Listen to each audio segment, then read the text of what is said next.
राधेश्याम, मैं आकाश देव आप सभी के समक्ष एक बहुत सुंदर आज विषय लेकर आया हूँ महाभारत की कथा से। टाइटल में आपने देख ही लिया होगा कि सर्पों की जो जीभ है उसके दो टुकड़े कैसे हुए। आपने कभी देखी होगी जो सांप की जीभ है वो चिरी रहती है, उसके दो टुकड़े होते हैं।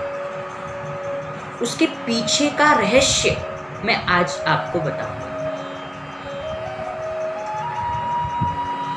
सतयुग में, पिछली वीडियो में मैंने आपको बताया कि सतयुग में दक्ष प्रजापति की दो कन्या थीं, कद्रु और विंता। एक बार वो भ्रमण करने के लिए गईं तो आकाश में उन्होंने घोड़ा देखा। उस घोड़े का नाम था उच्चश्रवा। तो जो कद्रु थी उसने विंता से कहा कि बहन, ये जो घोड़ा है ये किस रंग का है, बताओ। तो विंता ने कहा ये घोड़ा श्वेत रंग का है। ध्यान से सुनना, बड़े भाव से, बड़े प्रेम से। कद्रु ने कहा कि नहीं, इसका शरीर तो श्वेत रंग का है लेकिन जो इसकी पूंछ है वो काली है। कि नहीं नहीं, मुझे तो ऐसा नहीं लगता, मुझे तो श्वेत रंग का ही दिख रहा है। कि ठीक है, तो हम एक शर्त लगाते हैं कि कल सवेरे हम आवेंगे और दोबारा देखेंगे और अगर ये श्वेत रंग का हुआ तो मैं तुम्हारी 500 वर्ष तक दासी रहूंगी, और अगर इसकी पूंछ काली हुई तो तुम मेरी 500 वर्ष तक दासी रहना। कि ठीक है। कद्रु ने जाते ही अपने जो पुत्र हैं 1000 नाग उनको आज्ञा दी और उनसे कहा कि तुम जाके सुबह सुबह उच्चश्रवा घोड़े की पूंछ में बाल बनकर लिपट जाना। मैं उसे दासी बनाना चाहती हूं 500 वर्ष के लिए। सर्पों ने मना कर दिया, लेकिन कद्रु ने कहा मैं तुम्हें जन्मेजय जो यज्ञ कर रहे हैं, परीक्षित जी के पुत्र हैं जन्मेजय, सर्पेष्टि यज्ञ कर रहे हैं, उसकी अग्नि में भस्म कर दूंगी। इस बात से डर गए सर्प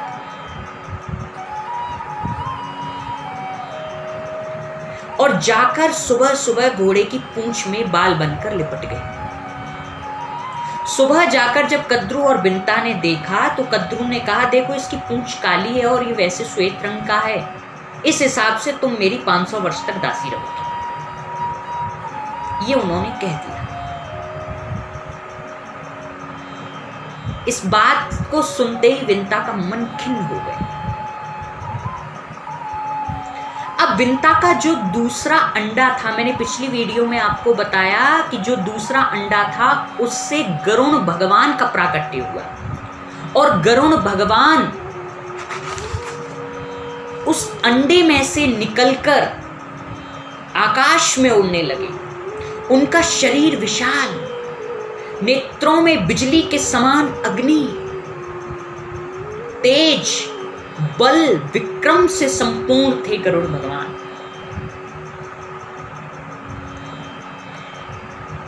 और कद्रु जो थी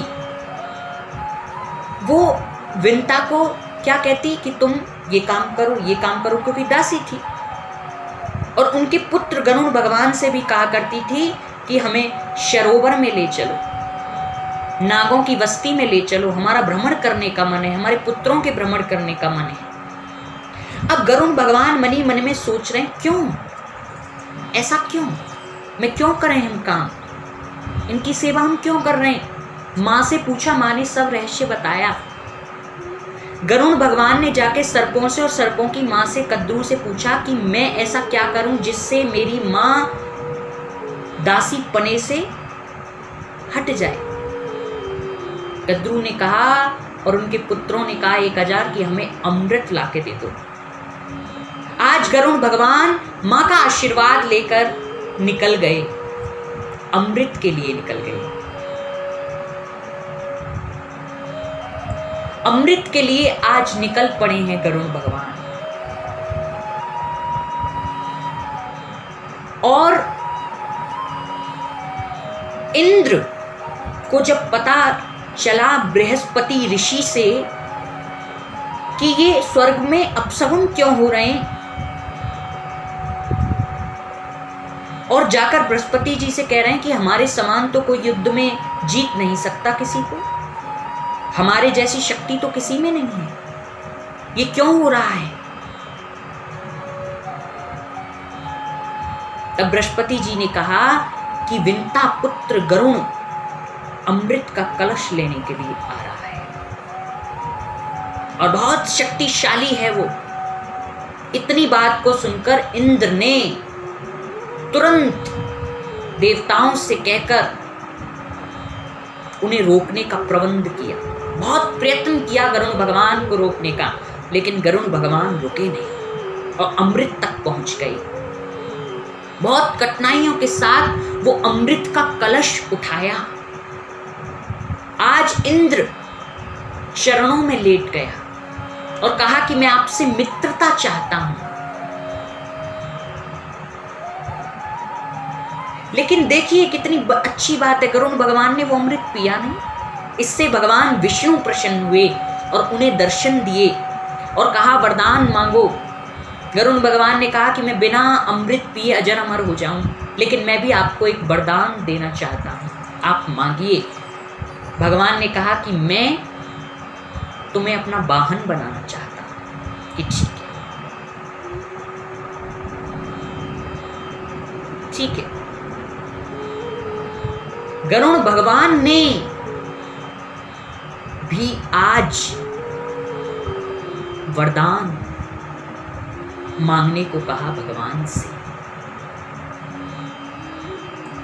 इंद्र आज पश्चाताप की अग्नि में जल रहा है और कहा कि आप मेरे से मित्रता कर लीजिए, लेकिन इस अमृत को मत ले जाइए। जिसको आप देंगे नागों को, वो हमसे दुश्मनी करेंगे, शत्रु भाव रखते हैं, हम पर विजय प्राप्त करेंगे अगर वो अजर अमर हो गए तो। गरुण भगवान ने कहा ऐसा नहीं होगा, मैं जिस जगह अमृत रखूं उस जगह से तुम अमृत ले जाओ चुरा करके। कि ठीक है। और अमृत लेकर कद्रु और कद्रु के पुत्रों के पास गए और कहा कि लो ये अमृत मैं ले आया, अब मेरी मां दास पने से मुक्त हो गई। सबने स्वीकार कर लिया, अमृत की तरफ बढ़े। तभी गरुण भगवान ने कहा कि पहले स्नान कर लो, शुद्ध हो लो, तब अमृत पीना। सभी नाग और उनकी माता स्नान करने के लिए चले गए। तभी वहां से इंद्र उस अमृत के कलश को लेकर चले गए। ये बात पता चली जब देखा नागों ने कि अमृत का कलश चला गया, हमने गलत किया, तभी हमारे साथ ये गलत हुआ। और वो अमृत का कलश कुशा पर रखा था। कुशा पर, जो आप कुशा देखते हैं ना, पवित्र मानी जाती है वो कुशा, उस पर रखा था। तभी नागों ने सोचा कि अमृत यहाँ से उठाकर ले गए तो एक आध बूंद गिर गई होगी, तो हम इसको चाट लें। और वो थोड़ी बहुत अमृत की बूंदें गिर गई थी। सोचा कि गिर गई होंगी, इनको चाट लें। कुशा तभी से पवित्र हो गई, तभी से उसे पवित्र माना लगा और चाटने लगे। तभी से सर्पों की जीभ 2 टुकड़ों में बदल गई। इतनी सुंदर कथा महाभारत की मैंने आपको श्रवण कराई। राधे श्याम।